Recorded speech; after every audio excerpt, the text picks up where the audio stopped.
In the last video, we took a little detour away from the topic of Scripture to discuss the three stages of self-inquiry and the role of Sanskrit. So for that reason, I want to revisit the topic of the structure of the Scripture briefly before we get into talking about Tattva Bodha itself. I know I said I wasn't going to do any reviewing here, but I think it's important in this instance. So what we said before was that there are four categories in Vedantic scripture. All right, there is Shruti, Smriti, Sutra, and Prakarana. All right, the first one, Shruti, refers to the Vedas in general, and in relation to Vedanta, it refers to the portions of the Vedas called the Upanishads.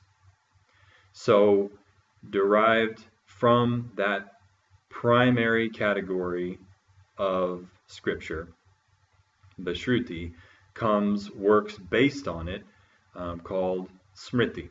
All right, and there's actually a lot of different Smriti texts, but the only one that's officially part of the Vedanta categories of scripture is the Bhagavad Gita. Okay? So we've got Shruti Upanishads, we've got Smriti Bhagavad Gita, then we come to the Sutra literature. All right? The Sutra literature is the logical support for the statements that are made in the Shruti and the Smriti.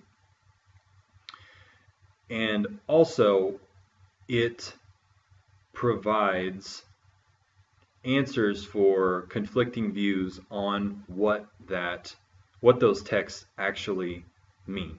Okay? And it also resolves apparent differences in one instance and another that occur in the scripture. Okay, because like any scripture, there's different groups of people who claim they mean this, that, or the other. Okay, now Vedanta very clearly says that the scripture means this, and then there's other people that says, well, the scripture means this. Okay, so there was, and I suppose still is, a debate about what texts like the Upanishads were actually saying. Okay.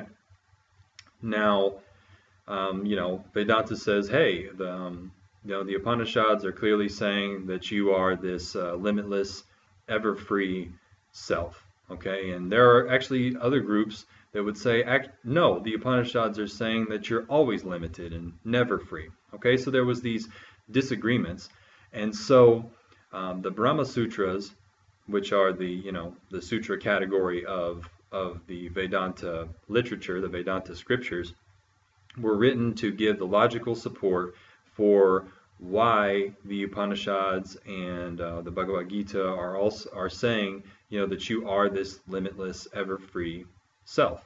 All right, and in those texts too, there are passages that sometimes sound like they're contradicting one another, and the Brahma Sutras also help to resolve some of those apparent seeming differences by considering the verses in context and showing how they actually don't conflict with each other and that they are all part of the same harmonious message of that scripture, the Upanishads, the Bhagavad Gita. So those three groups, those three categories, the Shruti, Smriti, and Sutra, make up what's called the Prasthana Traya, all right, or Prasthana Trayam. Trayam means three, and Prasthana means or it means method. So Prasthana means means or method, Trayam means three. So those three scriptures make up the three means or three methods of Vedanta. And these teachings were passed on from teacher to student, from teacher to student, on down the line. making up this great teaching tradition. All right? Now, later on in the tradition, later teachers took the essence of the three means, the Prasthana Traya, and wrote new works based on them. All right? They didn't contradict the original three categories in any way. They simply took them, reorganized the ideas a bit, and restated them. All right? Now, the reason for this could have been that scriptures like the Upanishads are very metaphorical and oftentimes cryptic. So they're not always ideal for a beginning student, for someone just starting out studying Vedanta. So these later teachers took that information and put it in a little more contemporary language. Now, when I say contemporary, that's kind of in parentheses because, you know, most of these texts are still hundreds, if not 1,000 years old. So they're contemporary in relation to the Upanishads, for instance, which we have no idea when they were first written. But they're not exactly contemporary like they were written yesterday or last week or 50 years ago, okay? But the point remains that these Prakarana works were very useful because, as I said, the Upanishads are very metaphorical, and there's a lot of them too. So if someone didn't have access to all of these texts, or they were just starting out, then something like a Prakarana work would be very useful, especially since sometimes in the Upanishads or the Bhagavad Gita, there may be parts of the teaching that are presented, but maybe not another one. You know, maybe one part of the teaching over here is in the Taittiriya Upanishad, and then another part of the teaching over here in the Chandogya Upanishad. So in some of these Prakarana works, they actually took all of those pieces of the teaching and put them together into one work and then simplified the language a little bit. All right? And this is very useful for people. It's a very useful primer for people starting out with Vedanta, all right? To have a more comprehensive text that's in simple language that in no way contradicts the Upanishads and in every way conveys what the Upanishads are saying. All right? Now, not all of the Prakarana works are completely comprehensive. All right? Prakarana means like an independent work or an independent treatise. So some of them actually only do take up one part of the teaching or one or two parts of the teaching, and they really focus on that part. But as I said, some of them try to bring in almost everything and make it a more comprehensive work. All right, and one such work is Tattva Bodha, all right, the text that we're going to study shortly. Now, because of that, Tattva Bodha, in my opinion, and in the opinion of a lot of teachers that are much better than me, that it is the premier work for people starting out with Vedanta because it introduces all of the basic terminology you need to know and then gives you a good overview of the whole text, or gives you a whole overview of the whole teaching. All right, the essence of the teaching is all right there. Now, you might say, well, why do I have to learn terminology? You know, what's that all about? And it makes sense because in any field of study, there's always technical terms or jargon that exist in that field that help people communicate with each other. Okay, so I mean, if you work on computers, you know, you have to know what RAM means and you have to know what ROM means, and you don't ever want to get those two things mixed up because it could cause some problems. So it's the same in Vedanta. You know, we are taking up the study of you, of what you really are, of what your true nature is, And in this field of study, there are technical terms, and there's a practical reason for that, because when this is being taught, it's really important to make sure that the teacher and the student, or any two people that are discussing this teaching, are on the same page and that they actually know what's being said when they're speaking to one another. If I say apple and you're thinking I mean orange, then we're going to have some communication problems. So, if we're going to discuss fruit, then we need to be very clear about what an apple is and what an orange is to avoid any kind of confusion. And that's what we want to do here. We want to avoid any kind of confusion in the transmission of the teaching. So we're going to lay out. Now, Tattva Bodha is a scripture. We've been talking about scripture this whole time. But for some people, the word scripture may not appeal to them. Me personally, I was raised as a Christian, so the way I was taught was that the scripture was an authority that was not to be questioned. Right? It was not open to be questioned. It was to be accepted as it was. Now, that isn't the case with the scriptures of Vedanta. Right? We're saying that it's okay to have questions. It's okay to have your doubts. We are actually going to give you the tools to help you do an investigation and to get rid of your doubts. So no one's discouraging any kind of inquiry here. We're encouraging it. Now, we're not setting up the scriptures as an authority just because they're an authority. We're saying that their authority rests on the fact that they're based on a particular line of reasoning, logic, or even just common sense that has not ever been successfully refuted or disproven.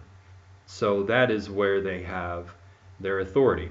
We're not going to just believe things for the sake of them. We're going to believe things that can be proven and can be shown to be true. So there's no real reason in that sense, if you kind of have an aversion to the idea of scripture, it's not something that we're trying to impose on you and make you accept blindly.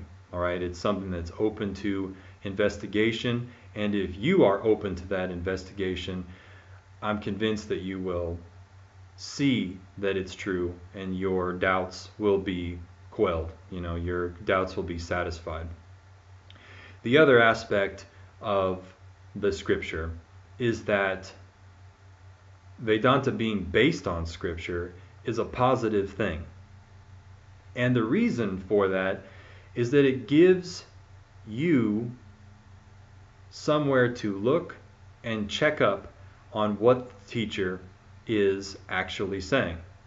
So in that case, the scripture actually protects you.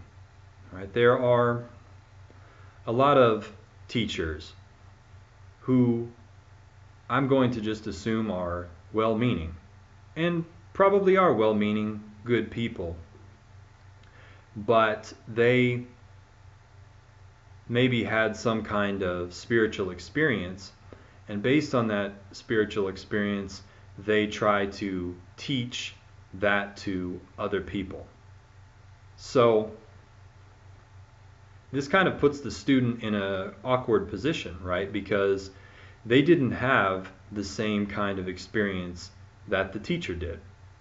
Okay, the teacher says, I was sitting at my house one day and suddenly this happened to me and suddenly I felt this way and then this is what I learned from that, and now let me try to explain that to you.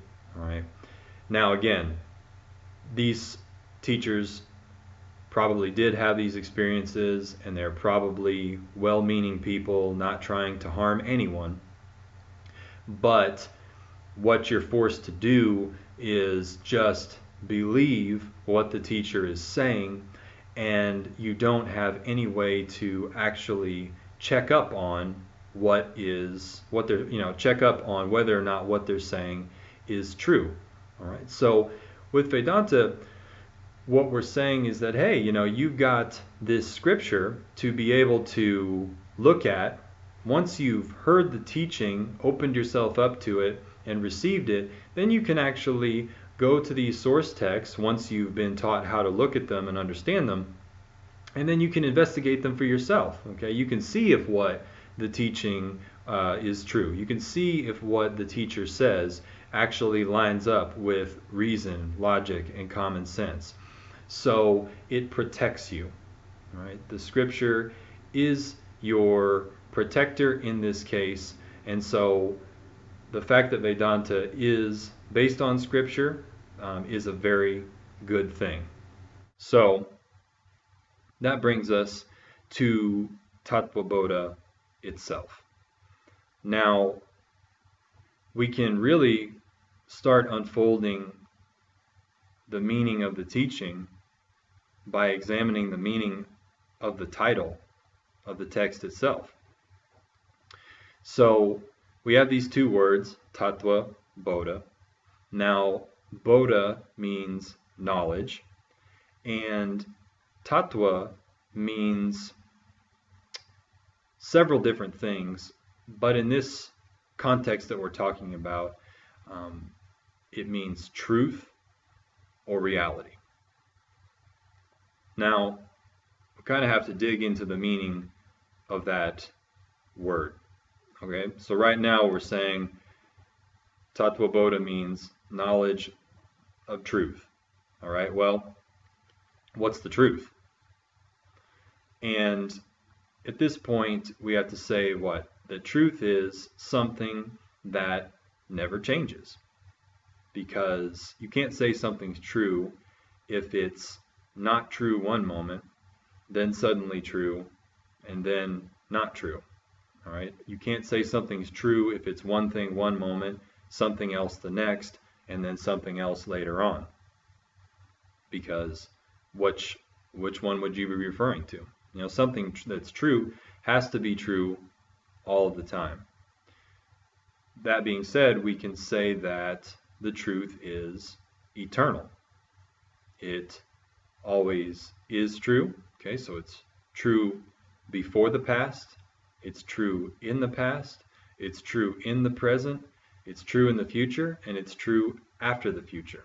Okay, it's eternally true. And also, it doesn't change, as I said before, because to say that something is true, it can't change. Okay? You can't say, well, it's the truth that there's a red car parked outside of my apartment. Well, that is true, relatively speaking, because it wasn't parked there before, and it won't always be parked there. Okay? As soon as that car drives away, then it's no longer true that there's a red car parked outside of my apartment, because it has changed. So we're saying then Tattva can mean truth, and truth is eternal and unchanging. So what is the word truth referring to? What is eternal and unchanging? Now, if you look at anything around you, or any part of the world, any part of your own body, any part of your own mind, any part of your experience in general, can you actually point to anything that is eternal and never changes? You can point to something like a mountain and say that it's been there for a really long time, but you know that it wasn't always there, and that in the course of its existence, it's continuously changing size, for instance, changing its composition, and that someday eventually it will be gone. So even things like that are around for a really long time and seem like they don't change very much are not eternal. In fact, there's nothing that we can point to that is eternal. I mean, definitely not our own bodies, that's obvious, and definitely not our own minds, because they also are not always present. And on top of that, they're continuously changing. So anything that we experience, anything that we know, or just experience in general, is not eternal, and it is because it's constantly changing and it's not always present. Now, if you think back to what we've talked about before, all right, what is it that we experience and that we know? What are those? What is that called? That's called objects. All right, anything that we know and anything that we experience are objects. All right, so we've ruled out the possibility that objects can be eternal and unchanging. So objects can't be what we're talking about when we say the word truth. Now, if it can't be objects, what does that leave? All right, now this is a test. I'm just making sure that you're paying attention and that you remember what we talked about in the older videos. All right, now if it's not the objects, if truth is not the objects, then that leaves only one other category, and that is the subject. And the subject is you, the self. The conscious subject is you, the self. And so right here in the beginning, what we're saying then is that the word truth refers to your true nature, what you really are, the self. So the title of the text, Tattva Bodha, okay, can actually be Tattva, self, Bodha, knowledge. All right, we can translate it as self-knowledge. Now, right there in the title, it's starting to give you a clue about what you really are. Because up until this point, we've said self, self-knowledge, Vedanta is a means to know your true nature.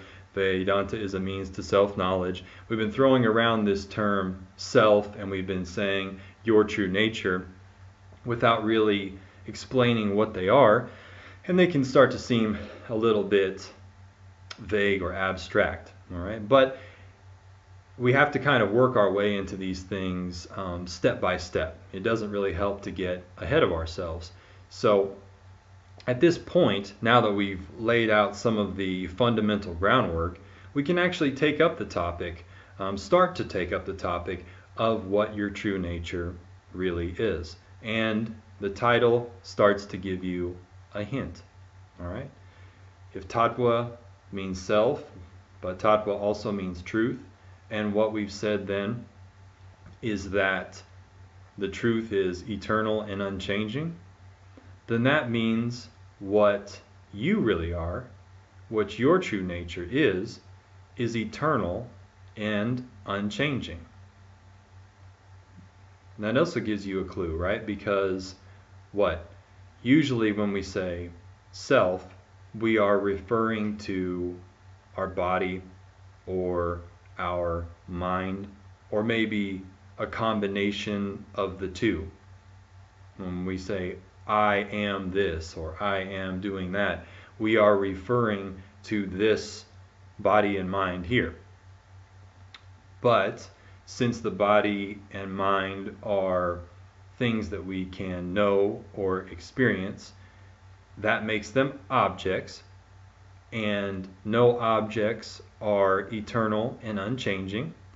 Only the subject, the conscious subject, the self, is eternal and unchanging. So then when we're talking about self, then we can't be talking about the body and mind. Now, that's just to introduce the topic. We're going to go into that a little bit farther as the text progresses. All right, and starting to talk about the self right now, we're giving you that knowledge, that you're not an object, and that you are eternal and unchanging. The topic, though, of the self, describing what the nature of the self is a really comprehensive technical discussion. And I don't think that we're going to be able to cover all of that in under 30 minutes. And I am trying to keep these videos under 30 minutes for people that have busy schedules and don't have a lot of time to study Vedanta. So we're just going to leave the discussion at that. Tattva Bodha means self-knowledge or knowledge of truth. And the self, which is you, is eternal and unchanging. It is not the body or mind. It is not a part, property, or product of the body and mind. And in the next video, we will start to go into a more in-depth description of what you really are, of what your true nature is. And if that's interesting to you, then tune in next time for the next video. Take care, everybody.